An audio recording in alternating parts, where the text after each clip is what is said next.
Différentes et similaires à la fois, Downton Abbey et The Gilded Age portent la marque de leur créateur Julian Fellowes. Sa dernière création pourrait devenir une nouvelle obsession. De quoi ça parle? En 1882, la jeune Marianne Brooke quitte sa Pennsylvanie natale pour tenter sa chance à New York City après la mort de son père pour vivre avec ses tantes Agnès Van Ryn et Ada Brooke. Accompagnée de son amie Peggy Scott, écrivaine en herbe en quête d'un nouveau départ. À son corps défendant, Marianne se retrouve au beau milieu d'un conflit entre une de ses tantes, descendante de grandes familles, et ses voisins George et Bertha Russell. Lui est un impitoyable magnat des chemins de fer, tandis que sa femme, tout aussi ambitieuse, l'accompagne dans ses projets. Dans un monde en pleine révolution, Marianne devra choisir son camp, suivre les règles dues à son rang, ou bien créer son propre chemin.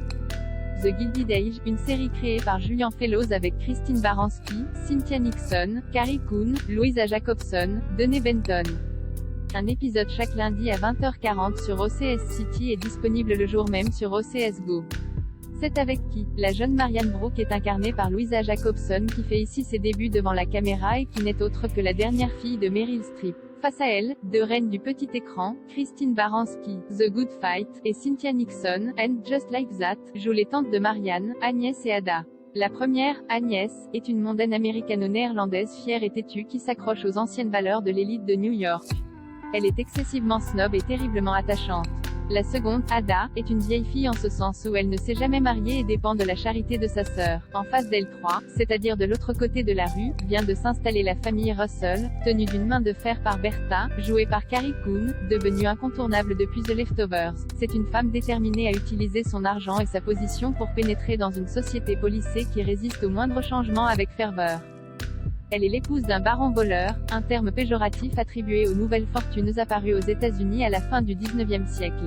Et la mère d'une jeune femme innocente et naïve, jouée par Tessa Farmiga, qui rêve du prince charmant. Enfin, Peggy Scott, une jeune afro-américaine jouée par Denée Benton, Unreal, se lie d'amitié avec Marianne et se met à travailler pour ses tantes en tant que secrétaire tout en poursuivant ses rêves de devenir journaliste et écrivain. Ça vaut le coup d'œil.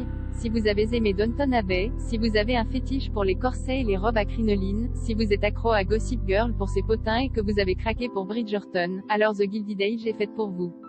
C'est un peu Downton Abbey en version. Julian Fellowes, auteur anglais adepte des fresques historiques, part à la conquête des États-Unis à une époque où la conquête, justement, bat son plein.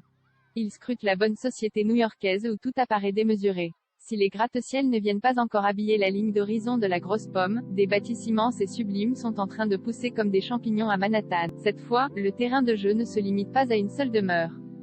C'est la ville entière que Julian Fellowes parcourt. Il ne s'intéresse plus aux interactions entre aristocrates et domestiques. Ce sont deux autres mondes qui s'affrontent, mais chez les nantis. La guéguerre entre la haute bourgeoisie new-yorkaise et les nouveaux riches, considérés comme des parvenus, fait alors rage. Et c'est un délice. Tout en auscultant les fonctionnements d'une société hors sol à laquelle on ne peut s'identifier, Julian Fellowes parvient à les rendre attachants grâce des dialogues, ou plutôt des saillies particulièrement savoureuses.